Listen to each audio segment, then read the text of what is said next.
જય માતાજી। રેખા રાદડિયાના સ્નેહભર્યા નમસ્કાર મિત્રો।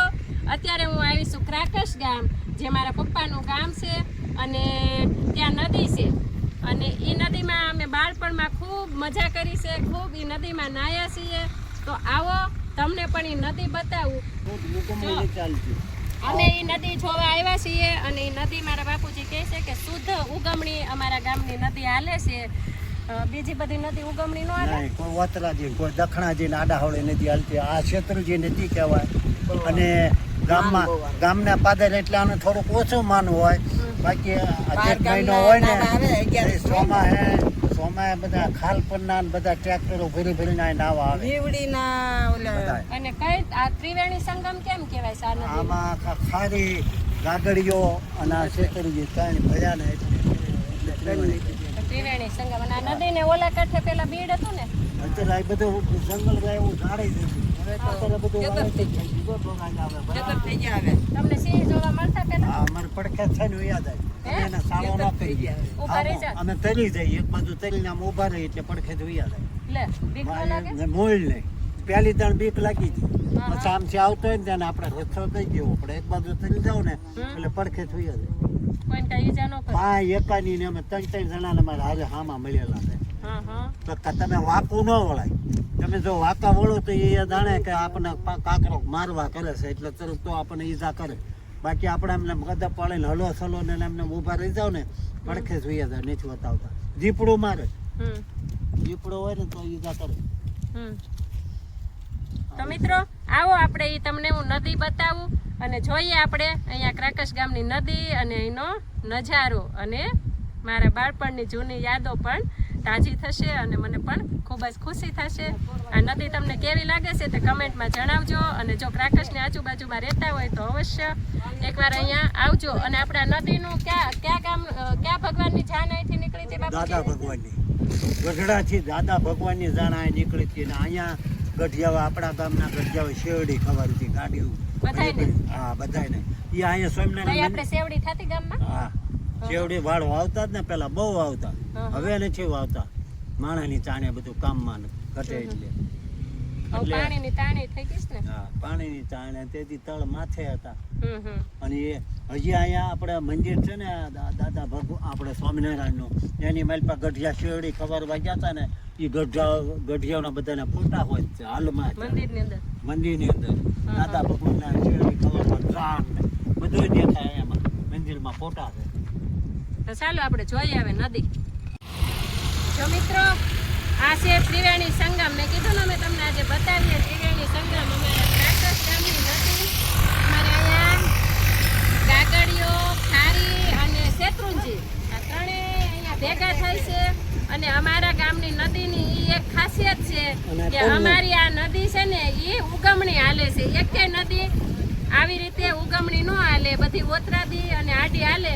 અમારા ગામની આ નદી છે શુદ્ધ ઉગમણી હાલે, તે શુદ્ધ ઉગમણી હાલે છે। અને આ છે અમારા ગામનો ત્રિવેણી સંગમ। લોકો દૂર દૂરથી અહીંયા બધા ફોટોશૂટ કરવા માટે આવે છે અને આ નદીનો નજારો જોવા આવે છે। અને તમે અહીંયા જોઈ રહ્યા છો આ બધા દેખાય છે, અહીંયા પુલ બનશે જેથી કરી અને આગળ જે ગામડાઓ છે અમૃતરેલ અને એ બધા મોલડી, કેરાળા, એ બધા રસ્તા માટે અહીંયા રસ્તો બનશે, અહીંયા રોડ બનશે, પુલ બને છે, કામગીરી શરૂ છે। અને મારા મમ્મી જો એ ગંગા મૈયા, જય ગંગા મૈયા।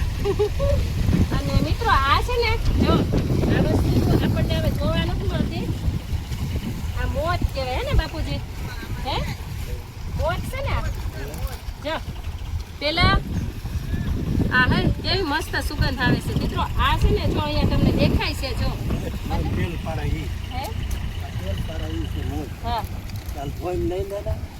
ના ના મને કોણ તેલ પાડી દે? બાપુ લઈ કે હું તેલ બનાવી નાખું। તો મિત્રો પેલાના ગઢિયા છે ને આવી મોથનું, લીંબોળીના થળિયાનું એનું તેલ બનાવતા, અને કોઈથી માથાના વાળ ખરતા નહીં, ટાયલું ન પડતી। હવે આપણે બધા કોસ્મેટિક બધા સુગંધિત તેલ વાપરવા માંડ્યા ને એટલે વાળ વેલા હાર સફેદ થવા માંડ્યા, કારણ કે કેમિકલ વાળું વસ્તુ બધી વાપરવા માંડ્યા। તો આ સરસ મજાની મોથનું તેલ પેલા વડીલો આપણા બનાવતા। જો એ હું નાઈ છે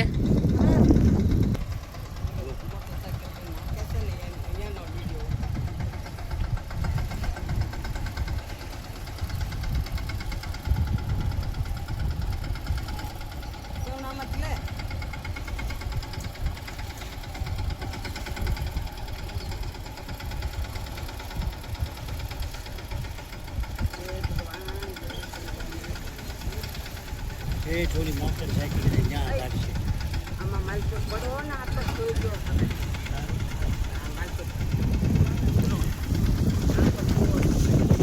જો શરદભાઈ ને એનો બ્લોગ ઉતારે છે ઓલી બાજુ, આપણે આ બાજુ જો ટ્રેક્ટર ઓલા કાંઠેથી આવ્યું અને આ સામેની બાજુ છે ને, આ સામેની બાજુ બીડ છે ને બાપુજી, હવે એ બધું વાવેતર થઈ ગયું. વાવેતર થઈ ગયું.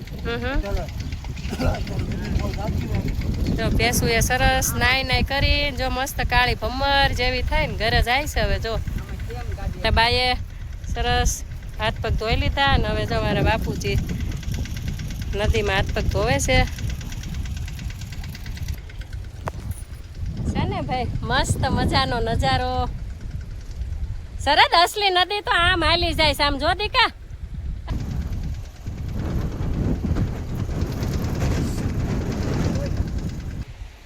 જેવો મારા મમ્મી પપ્પા કેવા સરસ બેઠા છે નદીની વચ્ચે.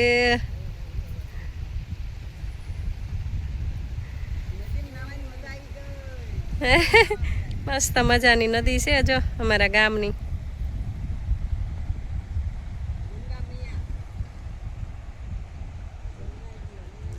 ઓલા બે ભાઈ ફોટા પાડે છે.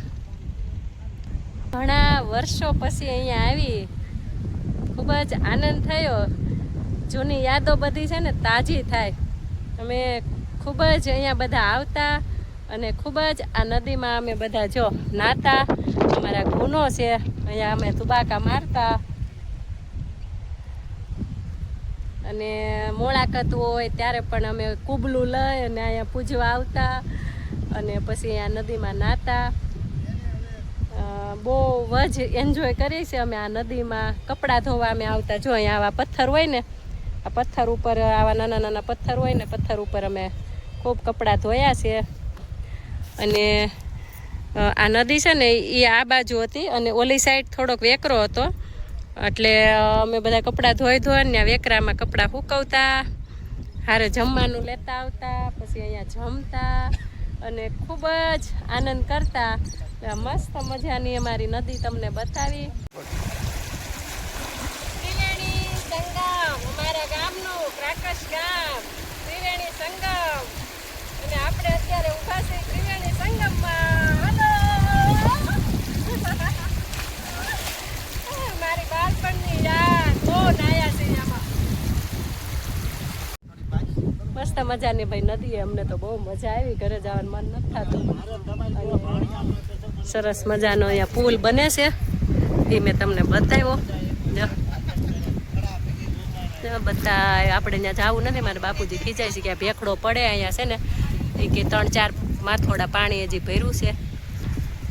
પુલ બને છે અને ભાઈ જો દાદા ને બા ને બધા ફોટા ને એવું પાડે છે. અહીંયા મહાદેવ છે અને તમે જોવો આ પથ્થરનો પોઠિયો જો કેટલા વર્ષો જૂનો છે. આજે પથ્થરથી કોતરેલો જો.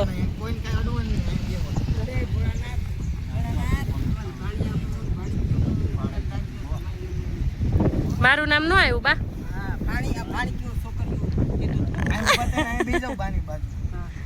મહાદેવ ના આડા બા નહીં બે.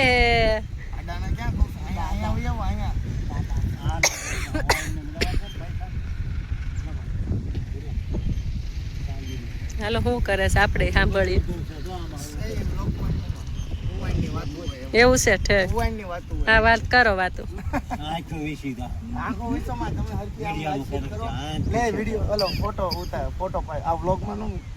આવી ગયું.